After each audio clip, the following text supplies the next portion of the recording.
नमस्कार साथियों, स्वागत है आपका हमारे यूट्यूब चैनल पर। आज हम चर्चा करेंगे कि महिलाओं को गर्भपात का संवैधानिक अधिकार देने वाला फ्रांस विश्व का पहला देश बन चुका है।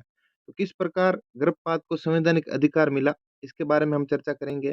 फिर देखेंगे कि गर्भावस्था को समाप्त करने की भारत में क्या स्थिति है, इसके बारे में हम चर्चा करेंगे।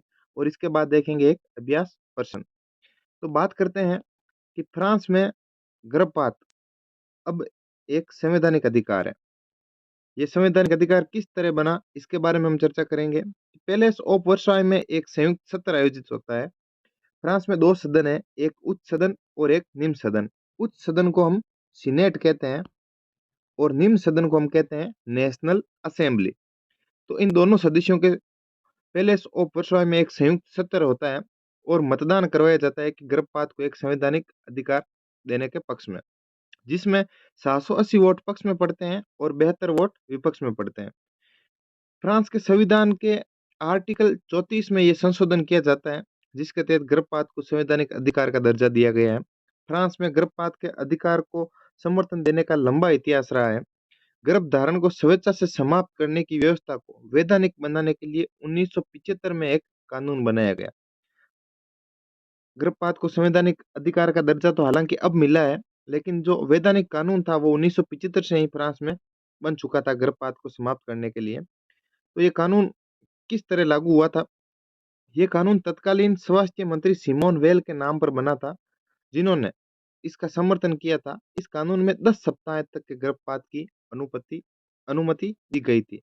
यानी इस कानून के तहत जो 1975 में बना, इसके तहत कोई महिला अपनी गर्भावस्था को समाप्त कर सकती है, वो भी 10 सप्ताह के गर्भ को।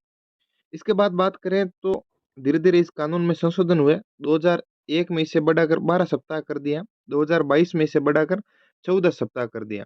1980 से ही ये प्रक्रिया फ्रांस की राष्ट्रीय स्वास्थ्य सेवा प्रणाली में शामिल है।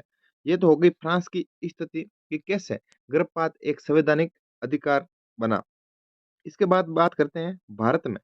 भारत में गर्भावस्था को समाप्त करने की क्या स्थिति है, इसके बारे में हम चर्चा करते हैं। भारत में एक एक्ट है मेडिकल टर्मिनेशन ऑफ प्रेगनेंसी संशोधन विधेयक 2021। हालांकि जो सही एक्ट है वो है मेडिकल टर्मिनेशन ऑफ प्रेगनेंसी 1971। ये एक्ट 1971 में लागू होता है, जिसमें संशोधन होता है 2021 में। 17 मार्च 2020 को ये लोकसभा में पारित होता है तथा 16 मार्च 2021 को ये राज्यसभा में पारित होता है। तो इस एक्ट के तहत जिसमें संशोधन हुआ, इसके तहत क्या-क्या विशेषताएं हैं, किस प्रकार भारत में महिलाएं गर्भावस्था को समाप्त कर सकती है, इसके बारे में हम देखेंगे। गर्भ की समाप्ति के लिए चिकित्सकों से राय लेना आवश्यक है।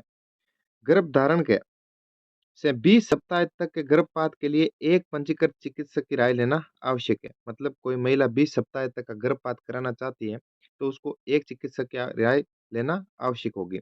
इसके बाद बात करें तो गर्भ धारण के 20 से 24 सप्ताह तक के गर्भपात के लिए 2 पंजीकृत चिकित्सकों की राय लेना आवश्यक है।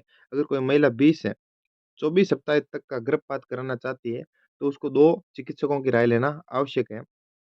भ्रूण से संबंधित गंभीर असामान्यता के मामले में 24 सप्ताह के बाद गर्भ की समाप्ति के लिए राज्य स्तरीय मेडिकल बोर्ड की राय लेना आवश्यक है।